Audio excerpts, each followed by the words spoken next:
Di situ saya marah sama Allah. Bagaimana dengan faktanya saya dikasih 2 anak tuli, faktanya saya penyanyi, faktanya anak saya tidak bisa dengar. Mungkin itu pengalaman yang tidak bisa saya lupakan, bahwa mereka berdua adalah harta yang terpendam, yang Tuhan masih menyembunyikan kesempurnaannya. Apapun takdir yang Tuhan berikan, karena Tuhan itu memberikan sesuatu kepada saya, harta benda, harta yang tidak ternilai. Cuma saya harus sabar nunggu kapan ini menjadi sebuah hal yang berharga, yang bernilai gitu. Alhamdulillah ternyata memang Allah itu nggak pernah ingkar janji.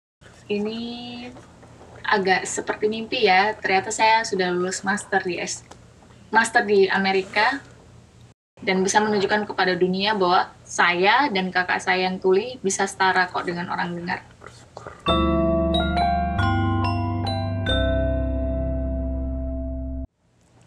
Sobat Indonesia New York, kali ini kita kembali mendapat tamu istimewa, yaitu Ibu Dewi Yull.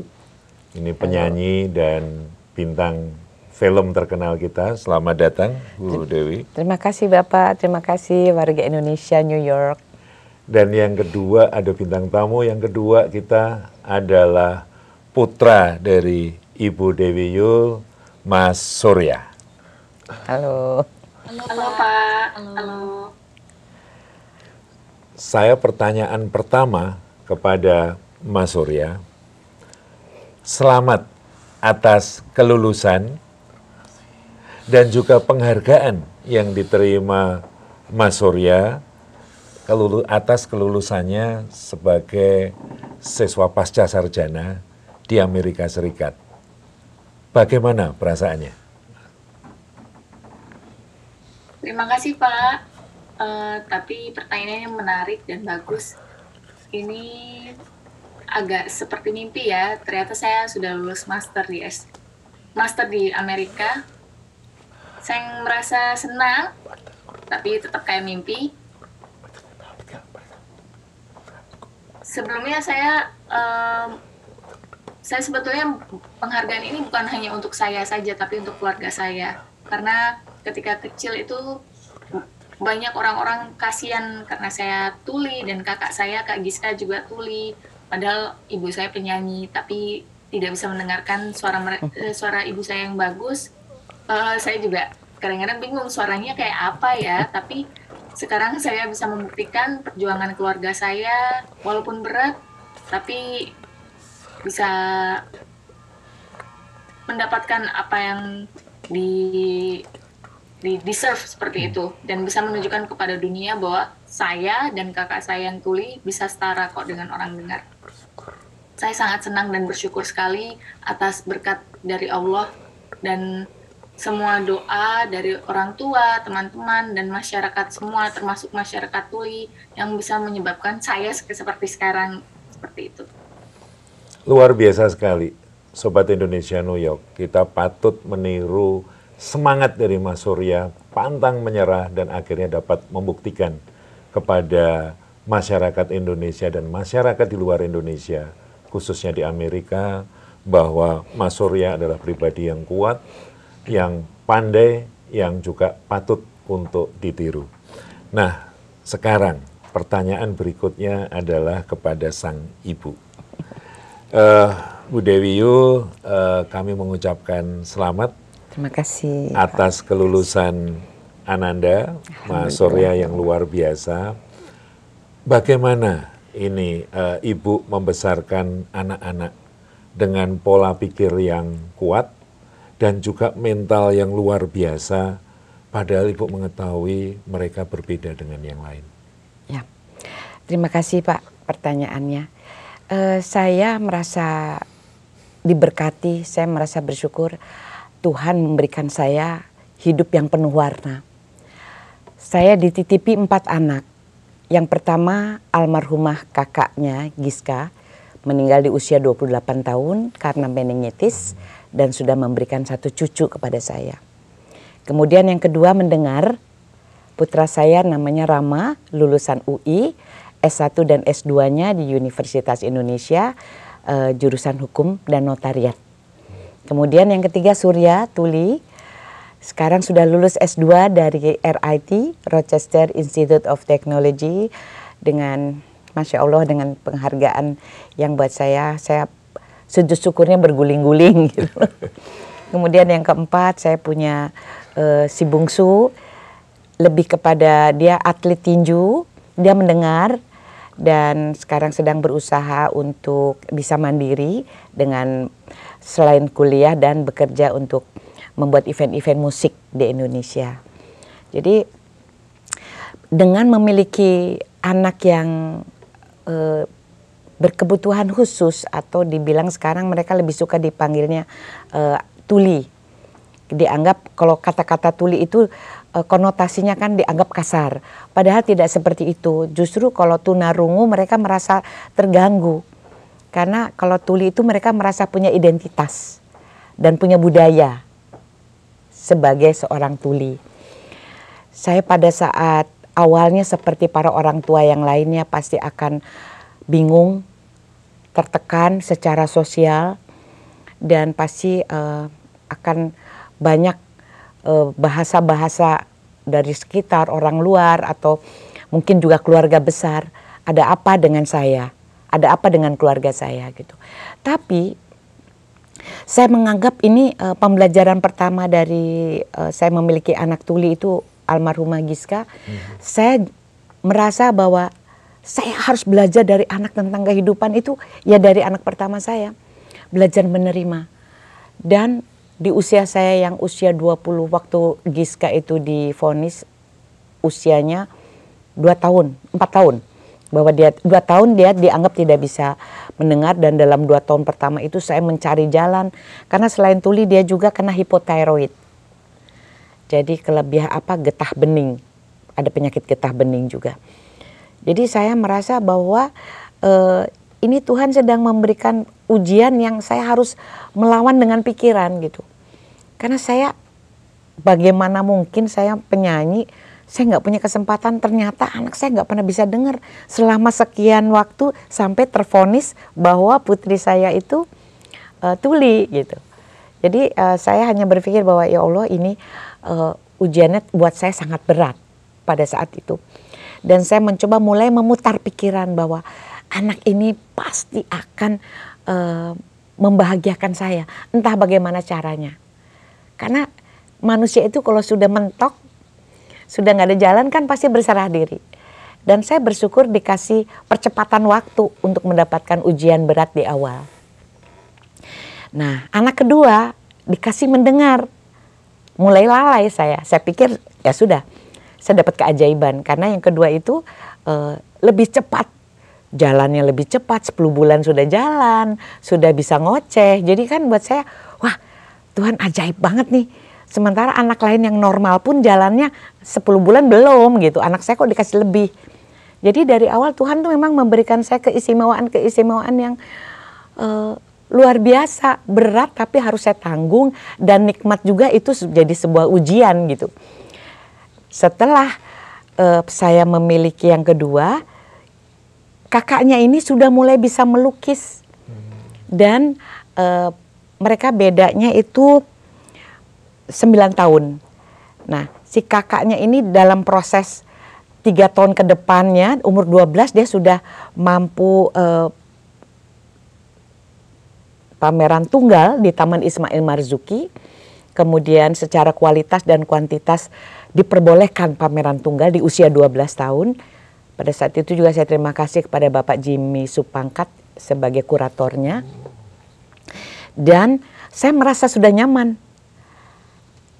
3 tahun kemudian saya melahirkan Surya ini setelah kakaknya lahir nomor 2, nomor 3. Nah, saya merasa nggak mungkin saya dapat lagi dong Pak. Pasti anak saya fine-fine aja yang ketiga. Ternyata divonis lagi Surya, tuli lagi. Di situ saya marah sama Allah. Saya menggugat, saya komplain. Saya bilang, Kenapa tidak cukup satu? Baru selesai saya dorong, kami semua keluarga besar mendorong Giska mandiri, kakaknya. Baru saya bahagia bisa pameran tunggal, tiba-tiba dikasih PR lagi. Nah itu. Saya pikir itu memang rencana Tuhan yang saya yakini. Jadi saya tuh cuma punya modalnya meyakinkan diri, walaupun apa yang saya lihat tidak seperti yang saya harus saya lawan gitu. Nggak mungkin saya harus menghibur diri, bagaimana dengan faktanya saya dikasih 2 anak tuli, faktanya saya penyanyi, faktanya anak saya tidak bisa dengar. Jadi itu yang membuat saya mulai merubah cara berpikir saya. Saya harus mulai menjadikan pilot project putri saya yang pertama kepada Surya. Jadi Surya hadir itu dengan ketuliannya buat saya tidak seberat waktu Giska.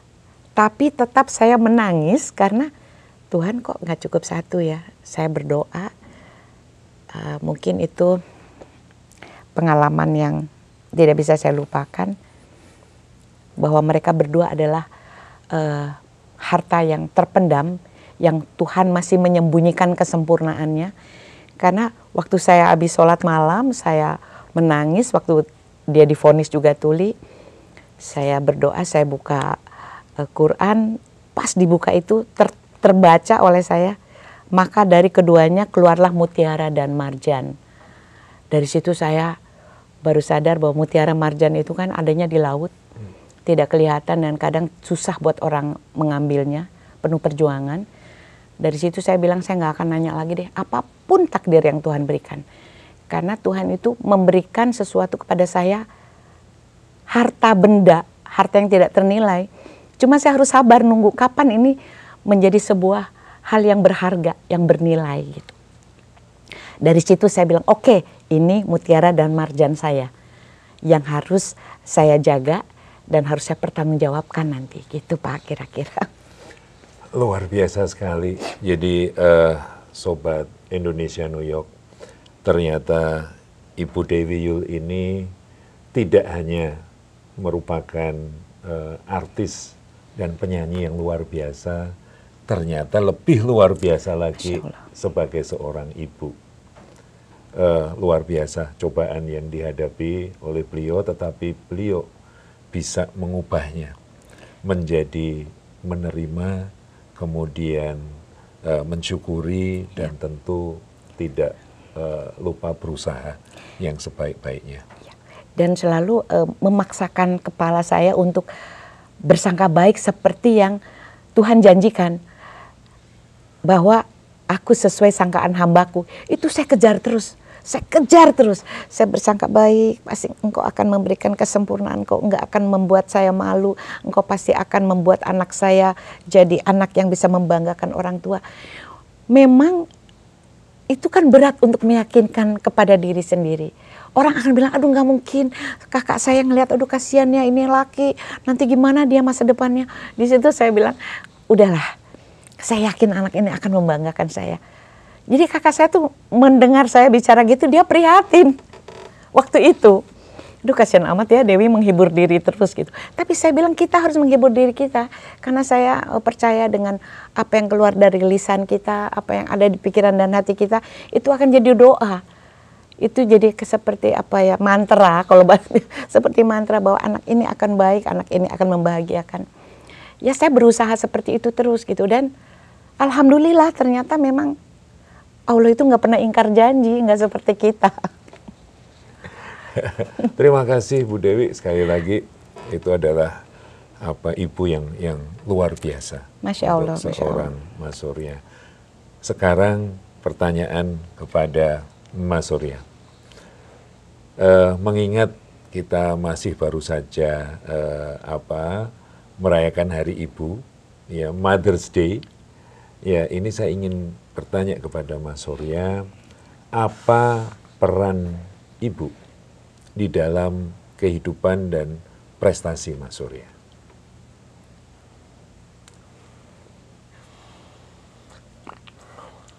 Hari Ibu, saya sebetulnya senang sekali akhirnya ibu saya bisa datang ke NF, ke Niagara Falls untuk pertama kalinya. Karena sebetulnya itu salah satu mimpi ibu saya. Sebetulnya kalau diceritakan banyak sekali, tapi saya bisa menceritakan poin-poinnya. Ini yang pertama yang paling penting adalah ibu saya menerima kondisi saya dan Kak Giska ini tuli. Sikapnya, penerimaannya, dan dari sikap itu kita bisa tahu ibu saya menerima. Ibu saya menerima anaknya tuli, yang artinya juga disabilitas, dan juga menerima ibu saya juga mengajarkan secara di lingkungan keluarga mengedukasi saya dan juga ditambah lingkungan sekolah yang sangat baik. Jadi dukungannya sangat luar biasa. Lalu waktu SMP atau SMA saya ngomong ke ibu saya mau keluar negeri. Lalu akhirnya lulus SMA tetap mau keluar negeri. Saya mau ke luar negeri. Karena ketika kakak saya meninggal, ibu saya harus mempersiapkan saya pergi ke luar negeri. Lalu akhirnya usia 25 tahun, usia 18 tahun, saya umur 25 tahun, saya diam-diam daftar RIT dan saya tunjukin ke ibu saya kalau saya diterima di RIT dan saya akan pindah ke New York. Ibu saya nggak terima pada saat itu. Padahal itu salah satu mimpi saya dan alhamdulillah ibu dan keluarga saya bisa mendukung akhirnya. Walaupun keputusannya berat, tapi ini merupakan salah satu mimpi saya untuk bisa kuliah di New York. Dan akhirnya meskipun berat, tapi orang tua saya tetap semangat. Berarti saya memang serius dengan apa yang saya impikan. Lalu akhirnya saya bisa master juga di New York. Ini berkat dukungan dari keluarga saya karena menerima saya dan memberikan saya kesempatan untuk bisa mengembangkan diri. Dan ini salah satu hal yang penting. Makasih ya Bu, udah kasih Sama-sama. Surya kesempatan seperti ini. Berat emang, tapi pada akhirnya kita bisa di kondisi kita sekarang. Dan 5 tahun setelah saya kuliah, akhirnya ibu kesini. Akhirnya ada ibu di sini. Terima kasih Mas Surya. Sekali lagi Sobat Indonesia New York bisa menyaksikan betapa dekatnya hubungan ibu dan anak dan juga tingginya, besarnya rasa syukur dari Ibu Dewi Yul dan juga Mas Surya. Sekarang pertanyaan berikutnya ke Mas Surya lagi. Ya, setelah selesai studi dan mendapatkan award, ini luar biasa, apa rencana Mas Surya ke depannya?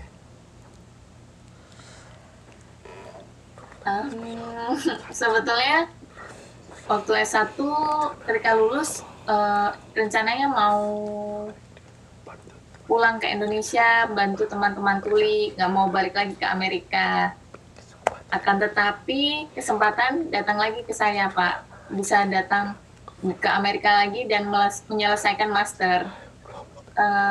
Mungkin rencana jangka panjang belum ada, tapi kebetulan untuk jangka pendek saya mendapatkan kesempatan kerja di musim panas, ada 3 kesempatan sebagai researcher, sebagai pengajar di Oregon untuk anak-anak SMA, lalu kembali ke Rochester sebagai asisten pengajar untuk anak-anak yang masih jadi calon mahasiswa.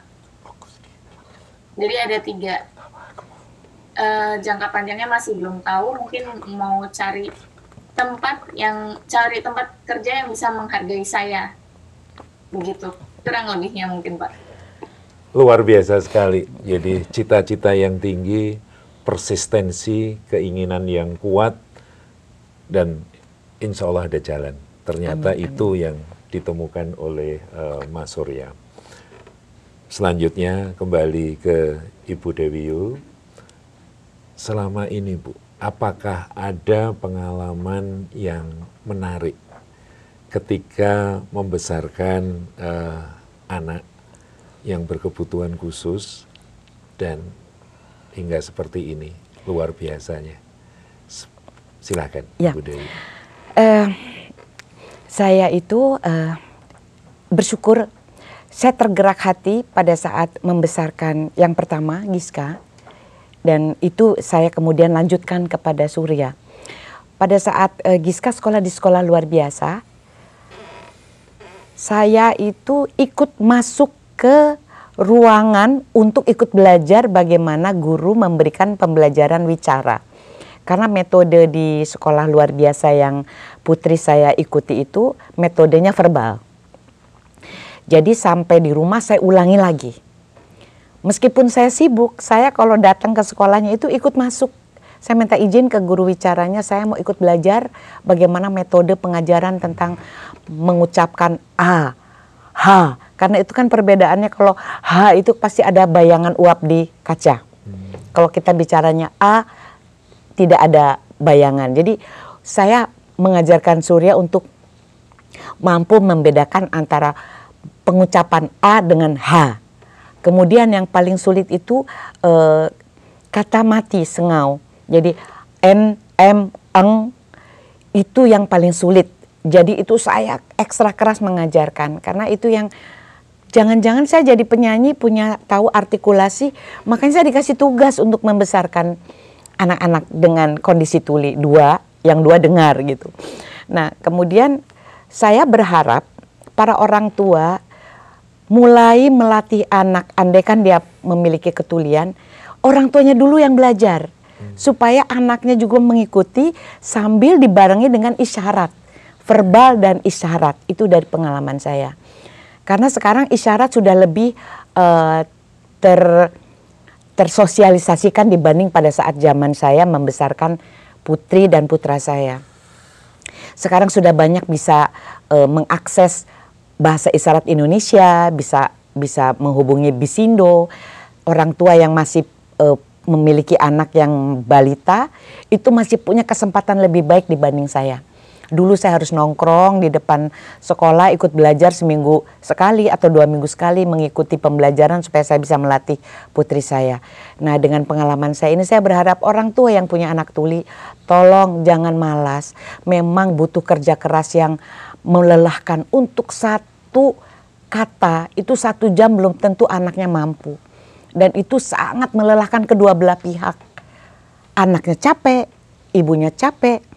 Tapi barangkali dengan sekarang sudah lebih banyak informasi tentang isyarat, ayo bareng-bareng mulailah dari ibunya. Kalau saya mengharapkan orang tua dengan disabilitas tuli terutama, ibunya belajar supaya bisa mengajari anak. Karena ibu itu adalah madrasah terbaik buat anak. Kemudian buat yang memiliki disabilitas lainnya, jangan pernah putus asa, cari ahlinya, minta konsultasi. Andaikan katanya alasannya di daerah nggak ada sekolah SLB, itu saya harapkan pemerintah daerah, pemerintah pusat untuk banyak membuat sekolah-sekolah SLB dan dengan isyarat. Karena anak itu tidak bisa dipaksa hanya verbal saja. Contohnya, saya diajari oleh Surya untuk isyarat. Jadi saya belajar sama anak-anak yang memang waktu itu sudah mulai aktif mengadvokasi, sudah mulai aktif berorganisasi. Mereka mengajarkan saya untuk ayo ibu belajar alfabet ASL internasional, mungkin A, B, C, D. Saya latih diri saya untuk supaya mereka merasa penerimaan itu total dari orang tua. Orang tuanya juga mau belajar. Dan juga barangkali ada workshop untuk para orang tua, para guru. Karena memang kita memaklumi SDM guru atau penterjemah bahasa isyarat di Indonesia masih sangat minim. Itu pertama. Yang kedua, saya berharap beasiswa untuk anak disabilitas, tolonglah pemerintah mulai pikirkan LPDP buat anak disabilitas. Mungkin saya belum paham, kalau mungkin sudah ada, tapi andaikan belum, tolong. Karena bagi saya anak disabilitas punya kesempatan yang sama. Kita tidak minta diprioritaskan. Kami orang tua yang memiliki anak disabilitas tidak minta diutamakan. tolong diberikan kesempatan yang sama. Kemudian anak-anak itu bisa mendaftar di universitas-universitas yang mereka inginkan sesuai minatnya. Nanti setelah mereka diterima barulah usulkan ke LPDP atau kemanalah beasiswa yang mampu bisa mengakomodir harapan mereka, mimpi mereka untuk mendapatkan pendidikan yang lebih tinggi. Jangan pernah berpikir kurikulum SLB rendah, bukan soal itu. Tapi kemampuan mereka untuk mampu mendapatkan kesempatan yang sama. Orang dengar juga banyak tidak punya kemampuan berpikir yang cerdas. Orang tuli juga ada yang punya kemampuan lebih dari orang yang dengar. Jadi bukan itu yang kita maksudkan, tapi tolong berikan, ayo kasih kesempatan yang sama, mari bersaing bersama secara sehat, sejajar untuk mendapatkan hak belajar bagi kaum disabilitas. Barangkali itu yang bisa saya sampaikan.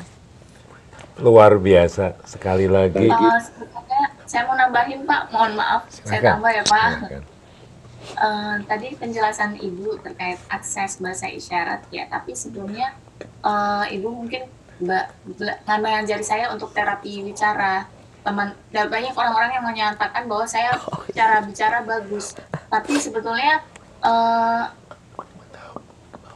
pas ketemu mungkin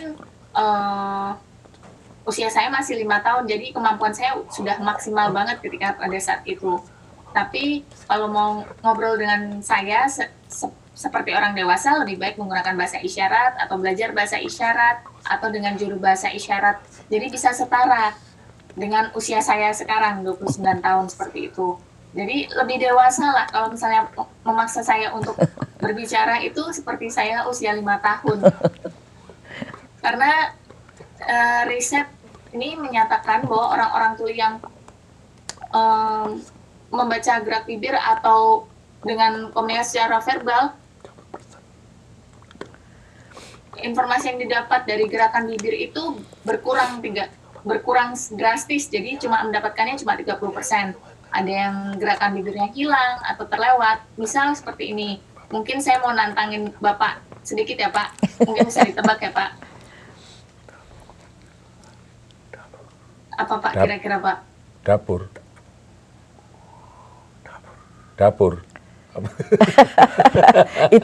itu verbal. Itu verbal suka salah paham.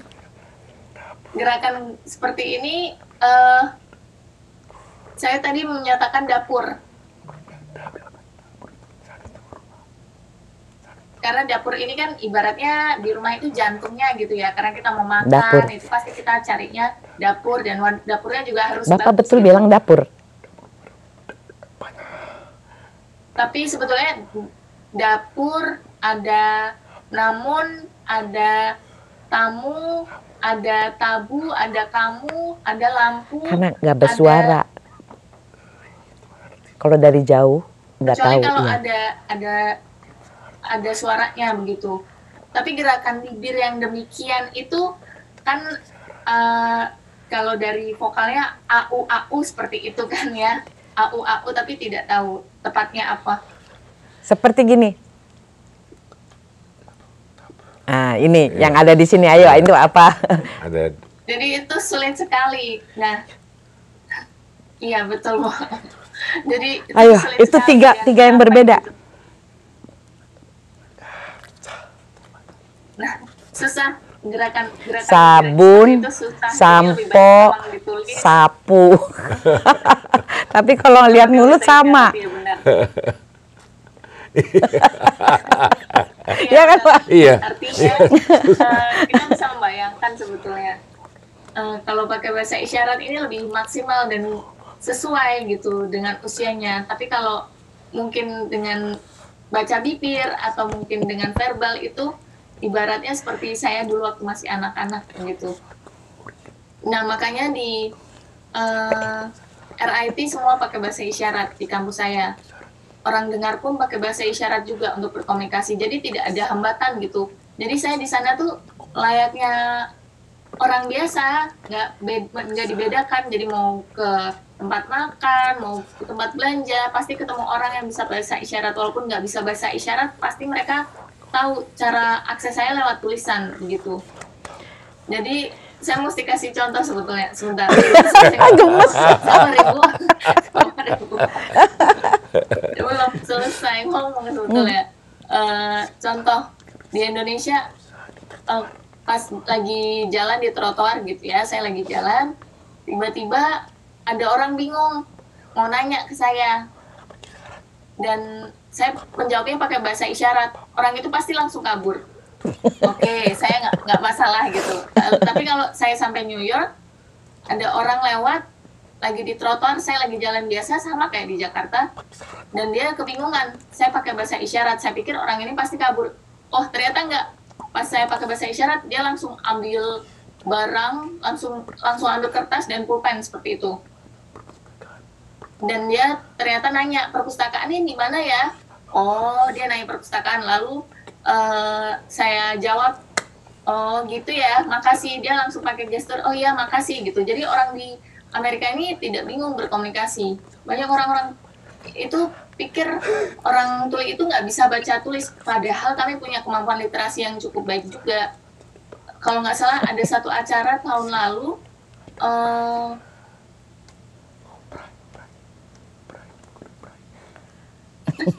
nggak tahu dulu. Kalau nggak salah acara tahun lalu, ada orang, pas saya bilang saya tuli, dia jawab, oh iya kami ada braille. Kan kami tuli bukan internet. Bukan gitu. Maksudnya tuh saya meminta aksesnya tuh lewat teks seperti itu. Dan ya nggak semua orang well informed gitulah. Nggak semua orang punya kesempatan untuk mengenal dunia tuli. Di sekolah umum pun belum ada akses bahasa isyarat juga. Dan saya mengajarkan di RIT untuk sebagai asisten dosen untuk mahasiswa dengar. Saya tanya, yang mahasiswa dengar masuk jurusan interpreter seperti itu, belajar bahasa isyarat mulai kapan gitu. Nah, mereka menjawabnya, saya belajar dari SMP atau SMA. Dan saya tanya juga, sekolahnya di sekolah umum? Iya, kami sekolah di sekolah umum. Dan saya kaget, oh iya berarti ini sebetulnya bisa juga di sekolah umum dibuka kelas bahasa isyarat supaya bisa ada SDM atau guru-guru tuli yang bisa mengajar. Jadi menambah jumlah SDM guru-guru tuli juga begitu. Tuh, itu maksud Ibu.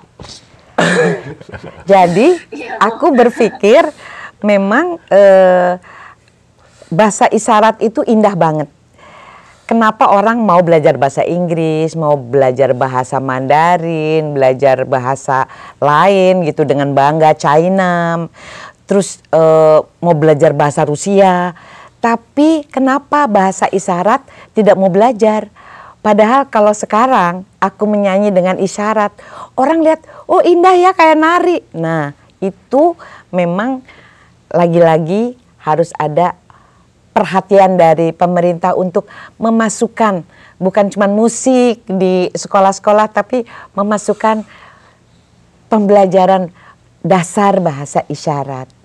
Karena di Indonesia banyak sekali teman-teman tuli. Ada berapa teman tuli? Data statistik sih menyatakan kalau nggak salah 2 juta tuli, yang data yang baru yang ikut pemilu itu 800.000, tapi datanya masih belum jelas. Saya berharap sih pemerintah bisa mengumpulkan datanya lebih jelas seperti itu. Yang jelas orang tua yang memiliki anak tuli dan disabilitas nggak semuanya kan mau melapor ya. Ya. Misal tahun lalu ada orang tua yang punya anak disabilitas melaporkan untuk pemilu, sebetulnya bisa, tetapi mereka malu. Mereka masih malu. Artinya sudah didata, tapi sikap orang tua, keluarga, dan juga lingkungannya masih malu begitu. Karena masyarakatnya belum paham, masyarakat sekitar belum paham, jadi ragu-ragu untuk melaporkan.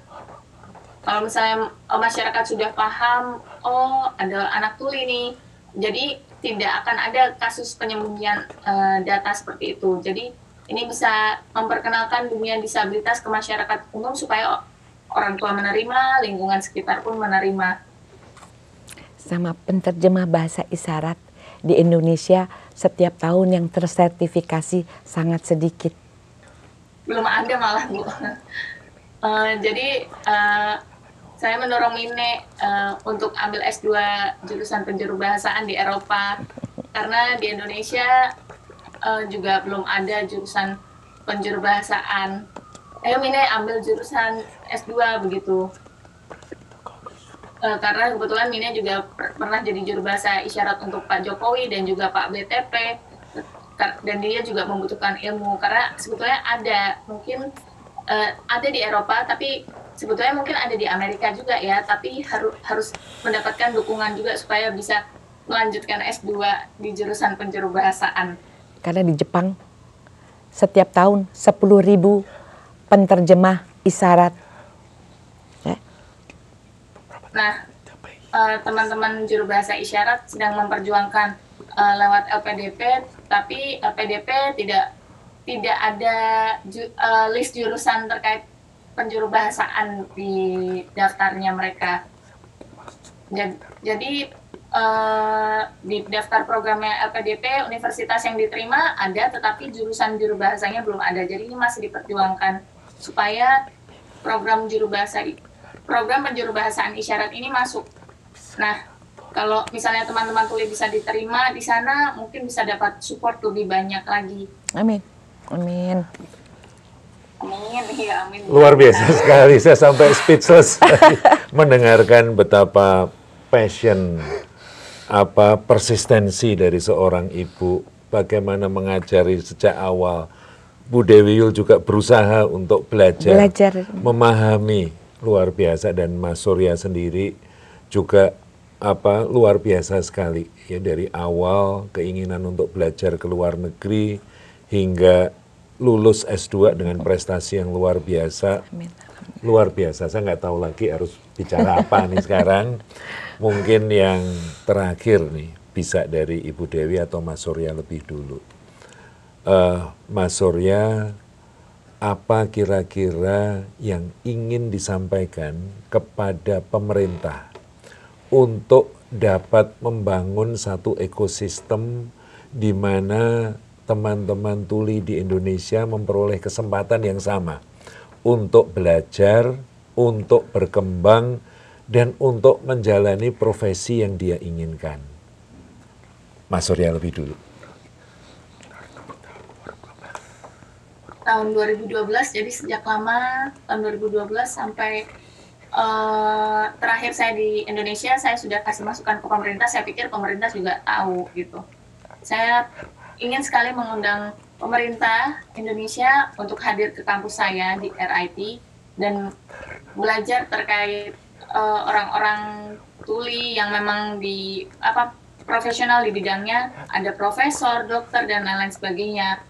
Bisa dilihat, sudah tahu situasinya seperti apa, dan RIT bisa membuat orang tuli ini lebih hebat seperti itu, dan berharap ada kerjasama dan dukungan untuk anak-anak tuli dan juga teman-teman disabilitas lain supaya bisa menempuh pendidikan tinggi. Jadi saya pengen mengajak, ayo Bapak Ibu sekalian ke kampus saya, kita ngobrol di sana, lihat seperti apa, gitu ya. Saya akan ke RIT. Karena kebetulan RIT ada di wilayah kerja KJRI New York. Terima kasih Pak. Terima kasih. Dan insya Allah tidak terlalu lama lagi saya ingin ketemu dengan sivitas akademik di RIT, dan nanti Mas Surya yang akan ganti membimbing saya di sana, Mas. Iya Pak, wajib Pak. Siap Pak, saya tunggu ya Pak ya. Siap. Nah, pertanyaan terakhir ini ke Ibu Dewi, karena tadi sebetulnya sudah diborong semua, tetapi saya ingin secara spesifik memberikan pertanyaan terakhir.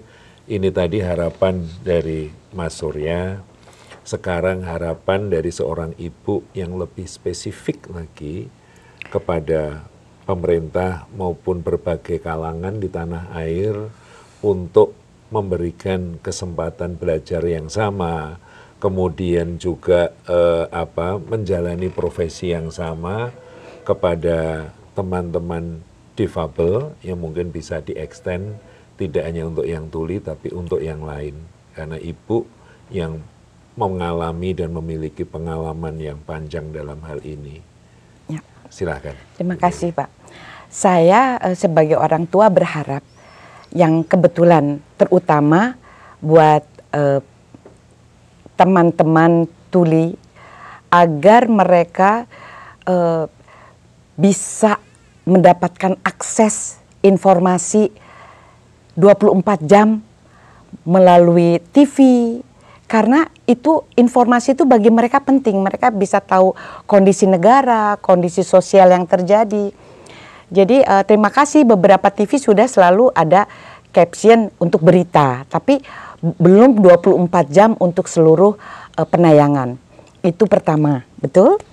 Terus kemudian buat pemerintah saya berharap untuk membuat workshop-workshop di setiap daerah untuk para guru luar biasa maupun orang tua yang memiliki anak berkebutuhan khusus untuk mampu bisa memberikan pengajaran cepat, pelatihan cepat untuk bagaimana memotivasi para orang tua, para ibu terutama.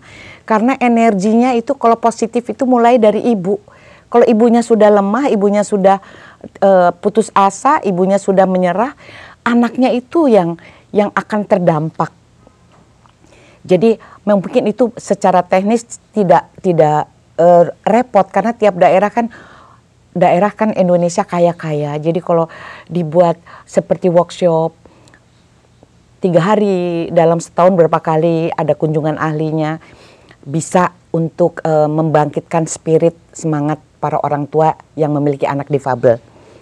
Kemudian saya harapkan pemerintah Indonesia mau untuk menentukan bahasa isyarat yang mana yang bisa diikuti oleh anak-anak tuli.